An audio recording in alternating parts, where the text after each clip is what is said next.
Buongiorno a tutti, ladies and gentlemen, dear colleagues.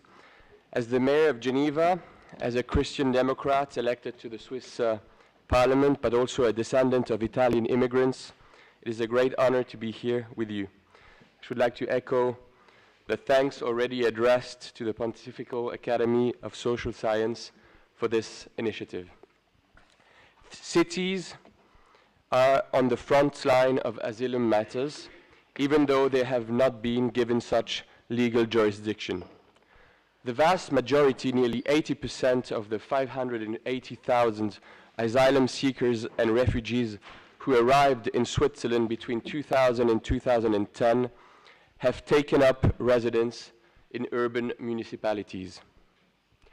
My country has not experienced the sudden waves which have directly hit the islands such as Lesbos and the coast of the Mediterranean. However, between 2014 and 2015, the number of new asylum seekers welcomed in Switzerland, and therefore also in Geneva and Zurich, proportionally nearly doubled. We cannot limit ourselves to welcoming those who arrive in our country without reflecting on what's happening in their homeland. At the request of its parliament, Geneva has declared itself a city of refuge, and a joint declaration between several other Swiss cities, including Zurich, is currently being prepared. These Swiss cities involved are aware that the migratory situation and the humanitarian emergency in areas of conflict require additional commitments. Geneva is in a unique position. We welcome both international negotiations and victims of conflict. More than 48% of my city's population are foreigners, immigrants, be it diplomats, refugees, and many foreign workers. And for my city, ensuring openness, safety, peace, and welcome to everyone is a continuous goal and constant challenge. Every refugee arriving in our city in Geneva receives the basic assistance necessary for living a dignified life. Free medical care, free access to public transportation, private or shared accommodation with access to sanitary facilities and a kitchen, money for buying food or other basic necessities. And we want also to provide other concrete and useful services to migrants.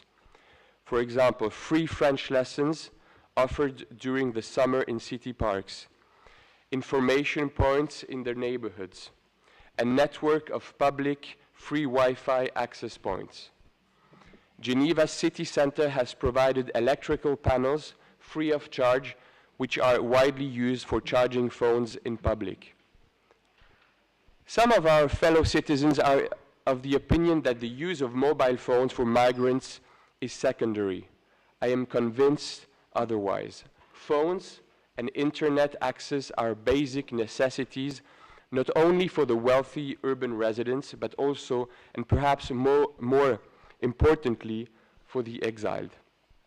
And making information available to migrants and providing them with the ability to communicate autonomously meets their needs and also helps to reduce the influence of criminal smuggling groups.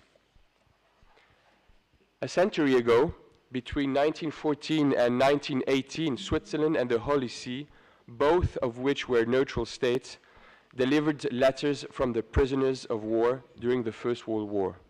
Today, the victims are most often civilians, and their need to communicate has not changed, but the technology has evolved. And I think we must seize the opportunities offered by technologies in our cities, but also in the field of conflict. The International Committee of the Red Cross has launched a humanitarian tech hub in partnership with the École Polytechnique de Lausanne, with Geneva's support. Its goal is to develop adapted technologies ranging from means of communication to the creation of a robust and affordable prosthetic foot. However, it is not just about technology. On both political and social fronts, we must act to promote peaceful coexistence and inclusion for everyone in our cities and beyond. Geneva is redoubling its efforts to integrate migrants on a local level, be it temporary or long-term. We seek to support the involvement of volunteers and to increase the number of private parties who volunteer to act as host families, and whatever can be done in our city for the families, association, and religious communities must be supported and, if necessary, coordinated. Ladies and gentlemen, what inspires us, what gives us strength and courage, I firmly believe, is also rooted in our history and our values.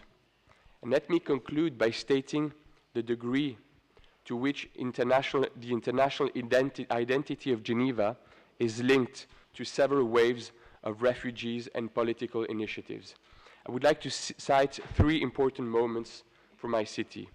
In the 16th and 17th century, in a Europe ablaze and awash with blood from the wars of religion, Geneva welcomed several waves of Protestant refugees, so great in number that, and please forgive me, my city was called the Protestant Rome.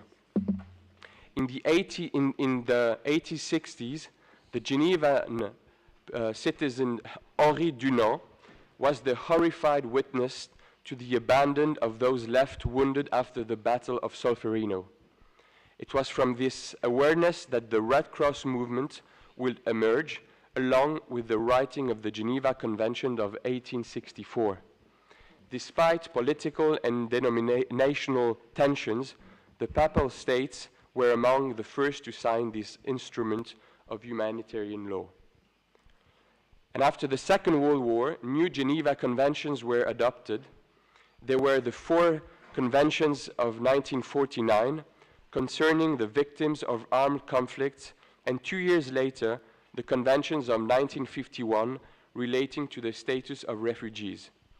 And Geneva has remained the seat for numerous international institutions and has welcomed new ones, such as a very important one, the United Nations High Commissioner for Refugees. And these institutions and these conventions are still relevant. Indeed, they are essential. And however, to effectively promote and defend peace, international law, and humanitarian action in the world, we must begin by doing so in our own cities, each according to its capacity, by paying attention to one another. It's a matter of common sense, but it's also a matter of humanity. Thank you so much.